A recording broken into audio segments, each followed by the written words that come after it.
ngon ghê chưa, giòn rụm luôn á. Xin chào cô bác, anh chị và các bạn. Hôm nay mình chia sẻ món khoai tây que chiên giòn. Món này thì người lớn hay trẻ em đều rất là thích luôn. Khoai chiên lên rất là thơm luôn á, mà giòn ở bên ngoài coi nè, ngon quá chừng luôn. Cô bác, anh chị và các bạn thích thì cùng vào bếp làm cho gia đình mình thưởng thức nha. Nguyên liệu thì cũng dễ tìm nữa. Ở đây mình có nửa ký khoai tây. Khoai tây mình đã gọt vỏ sẵn rồi, để làm cho nó nhanh tí xíu á.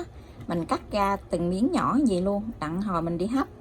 Có 20g bơ, có muối, đường, bột gạo và bột bắp, chút hành lá. Chuẩn bị thêm một ít mè đen và mè trắng. Nguyên liệu và liều lượng thì mình sẽ để dưới video ở trong phần mô tả để cho cô bác anh chị dễ tham khảo nha. Món này thì dễ làm lắm. Bây giờ thì mình sẽ đem cái khoai tây này đi hấp nè. Mình cắt ra từng miếng nhỏ như vậy để hấp cho nó mau chín. Khoai tây này mình hấp cách thủy. Hấp cách thủy hoặc là cô bác mình đem đi luộc cũng được. Nhưng mà mình hấp thì nó không có bị động nước. Có cái lỗ chính giữa này, để xuống hồi nó rớt luôn. Mình để vòng vòng, tại vì mình cũng hấp ít đó, cho nên nó là mình lấy cái sửng này mình hấp. Khoai mình đã hấp chín rồi nè. Bây giờ thì mình sẽ lấy cái phần khoai này ra. Mình sẽ đi nghiền cái khoai này ra. Mình dùng cái nĩa hoặc là cái đồ nghiền khoai á, mình nghiền cho nó nhuyễn ra. Có cái giá nghiền khoai này nè, nghiền dễ lắm. Mình đè đè xuống vài cái nó nhuyễn hết trơn nè. Hoặc là cô bác anh chị mình lấy cái nĩa mình nghiền cũng được. Cái nĩa, cái muỗng gì cũng được hết. Có cái đồ nghiền khoai này là nghiền dễ nhất luôn. Nghiền gì là nhuyễn hết rồi. Mình sẽ nêm vào trong này là nửa muỗng cà phê muối, 2 muỗng cà phê đường. Nếu như cô bác thích ăn nhiều á thì mình cho đường nhiều tí xíu, nhưng mà mình cho 2 muỗng hơi lưng lưng vậy là được rồi. Muỗng cà phê á, cho 20g bơ vô.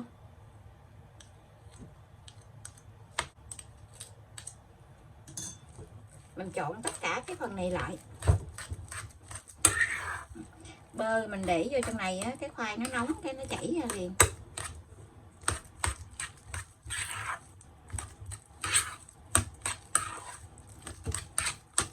Tiếp theo thì mình sẽ cho bột vô trong khoai. Mình cho 4 muỗng bột gạo, 4 muỗng hơi dung gì nè. 4 muỗng này là khoảng 50g.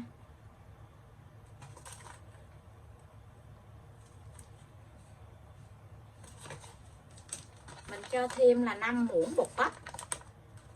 Mình cũng múc hơi là dung dung lên chút xíu gì.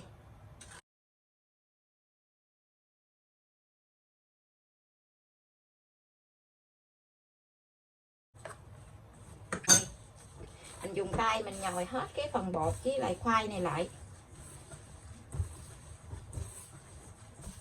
Mình nhồi cho nó mịn lại, cho thành một khối bột vậy đó.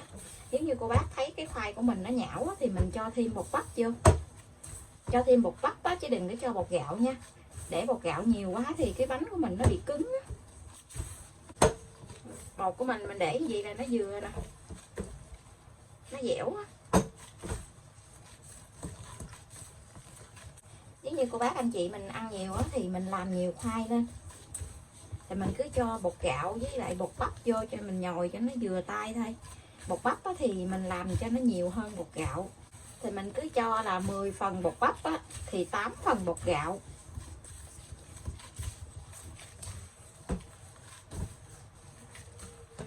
Mình làm cho nó dẻo gì nè. Nếu như cô bác mình ăn cay á, thì mình cho thêm bột ớt vô, còn không á, thì mình cho hành vô thôi. Hôm nay á, thì mình chỉ cho hành nè, cũng không có cho ớt luôn, tại con mình ăn cho nên là mình cũng không có để ớt.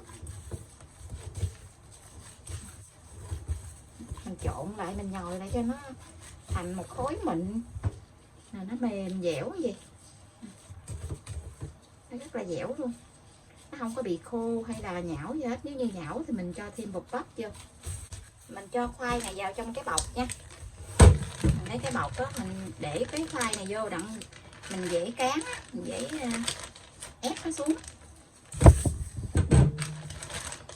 Bọc này hơi bự, Cô bác mình lấy cái bọc nhỏ nhỏ tí xíu,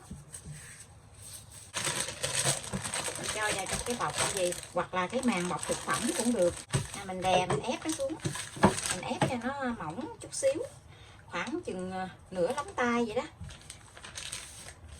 đừng có dày quá mà cũng đừng có mỏng quá.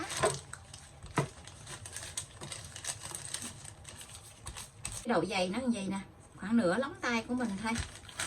Và bây giờ mình đem khoai này vào trong ngăn đá, mình để khoảng 20 phút nha, để cho nó hơi cứng lại tí xíu nữa mình dễ cắt á.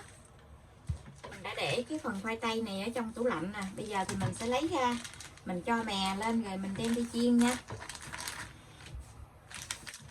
Mình sẽ cắt cái phần bọc này nè.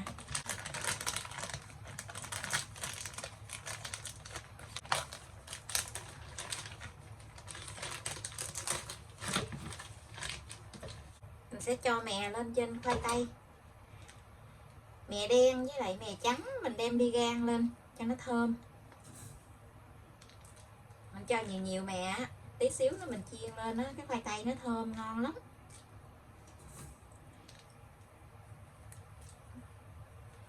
Mình lấy cái cây mình cán nha, cán nhẹ nhẹ để cho nó dính.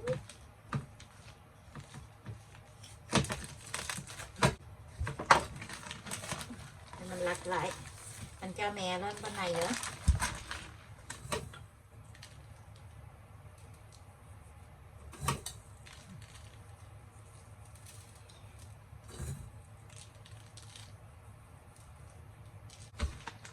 Mình đậy cái bọc lại, mình cán cho nó dính lại.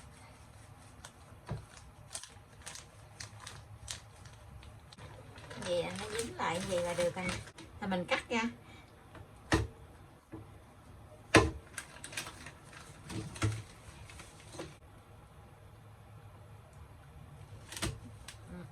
Mình để vào trong ngăn đá mình dễ cắt, nó hơi cứng cứng tí xíu.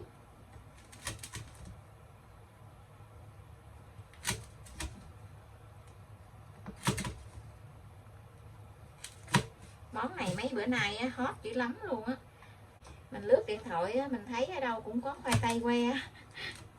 Mình cắt ra gì rồi ha. Bây giờ thì mình sẽ cho vào trong dầu mình chiên. Ở bên này mình có một chảo dầu, mình đã cho dầu nó sôi rồi. Mình thử miếng bột vô, mình thấy nó sôi rồi nè. Mình sẽ để khoai vô mình chiên nha. Mình để từng cọng vô.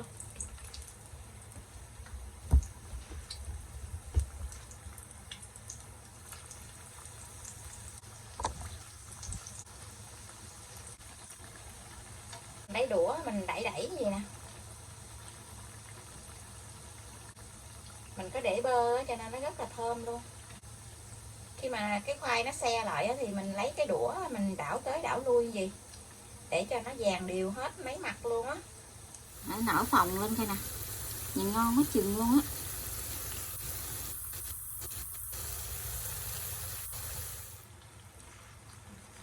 Mình chiên nó vàng vậy là được rồi nè. Vậy thì mình sẽ vớt ra, rồi mình để lên trên cái giấy thấm dầu á, cái thấm dầu ở bên dưới vậy nè, rồi mình để lên. Thơm quá chừng thơm luôn á. Món này thì làm rất là nhanh luôn. Cái mè nó rớt chút xíu dầu nè, dùng cái muỗng á mình vớt lên hết nha, để thôi nó bị khét.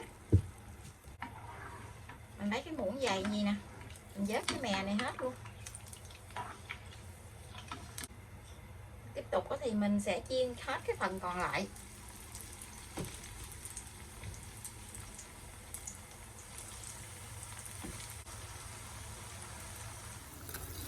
Đây là mẻ bánh thứ hai mình đã chiên xong,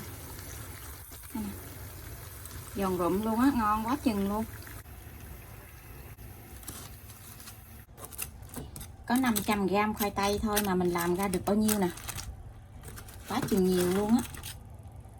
Là mình làm cộng bự chứ không có nhỏ nha, mình làm cái này nó bự á. Thường khi mình thấy người ta làm cộng nhỏ nhỏ không à. Cách làm này cũng nhanh nữa. Còn nóng quá chừng.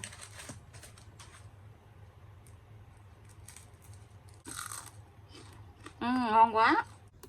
Khoai này thì mình không có cần phải chấm sữa hay là chấm sốt gì hết trơn á. Nếu như các con ở nhà mà thích thì mình để thêm tí xíu tương cà vô nữa cho nó chấm là ngon rồi.